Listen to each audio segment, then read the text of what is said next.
Our focus now shifts to the Sunflower State, where we're watching a number of key races, including a battle for the title of Kansas top law enforcement officer.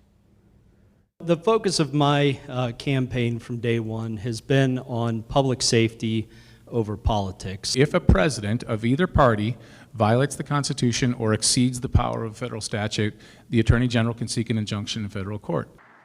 Republican Chris Kobach is back. This time the former Secretary of State's running for Attorney General in Kansas. He's facing Democrat Chris Mann, a former police officer and prosecutor turned private attorney. And right now, the latest polls show that this is a very close race. Kobach has a slight lead, but it's well within the margin of error. Our roundtable of journalists is back to discuss the race and other political items of note. Please welcome Brian Ellison, host contributor with KCUR, and KMBC9 political reporter Michael Mahoney. You know, what's interesting here is we showed both candidates at the Kansas Chamber Forum last month. The Chamber's PAC is staying neutral this time around. Yeah. What can we read from that? Well, that Chris Kobach, who is a well-known political entity in Kansas, did not get that endorsement, and I imagine he presumed he would, and he didn't, and there are some misgivings about the Kobach candidacy. One thing I want to point out to folks on this is the big number on that poll that you just saw, 16% undecided. Okay, that means this thing is wide open in the final month.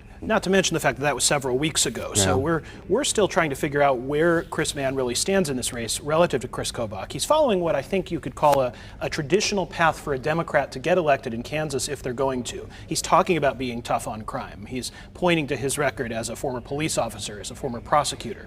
And of course, he doesn't have the baggage that Chris Kobach does, including the baggage of having lost some elections. Is there Kobach fatigue right now, do you think? I think I'm sure among Kansas Democrats there's Kobach fatigue, and perhaps some on the Republican side. Remember, he had to survive a three-person primary to get her. And in addition to not getting the Chamber's endorsement, he actually lost the endorsement of the Kansas Livestock Association, which traditionally does favor Republicans, but this time went with the Democrats, saying that he'll focus on Kansan issues instead of, as Kobach said, waking up every morning to sue the Biden administration. Right, is that a winning strategy? I mean, you're trying to polarize, trying to get your base out. It is certainly a strategy to get the base out, but of course that may not represent the current mood and moment of Kansas politics, which I think might be getting a little tired of that approach. All right, let's talk about the race for Kansas governor for a second. Last week, incumbent Governor Laura Kelly released a platform that she promises to put in place if she's reelected.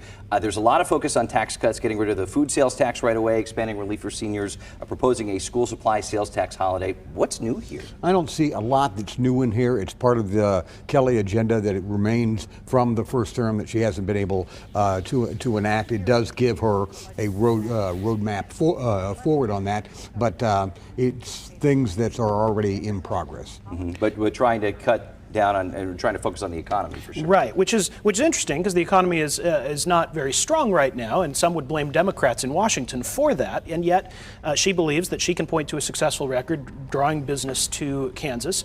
I think it's significant that she's trying to steer the conversation away from kind of the red meat issues that Derek Schmidt is going to be trying to play up again and again to get the very strongly Trump-leaning state to come out for him. And she believes that landing Panasonic in Johnson County is a big feather in the cap. Right, for sure, and she's been campaigning on that. Real quick, because I want to give it a little bit of time, especially with all the talk of election security grabbing headlines. How's the race for Kansas Secretary of State shaping up? Well, I think this is an interesting race, although it's certainly one that the Democrats would have to consider a very long shot to win. Scott Schwab, generally respected as a Republican Secretary of State, not an election denier, has in fact spoken up to defend the integrity of Kansas elections.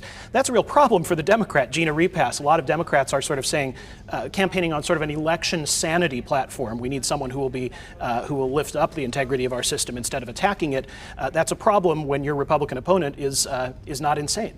Right. Well, and he was the sitting Secretary of State during the election too, which I mean, he has to say, well, no, we did a good job. Yeah, and again, no findings of widespread voter fraud. Right, and he defeated an election denier in the primary. But note that Gina Repass is a really interesting candidate. She's a mother of three from Overland Park.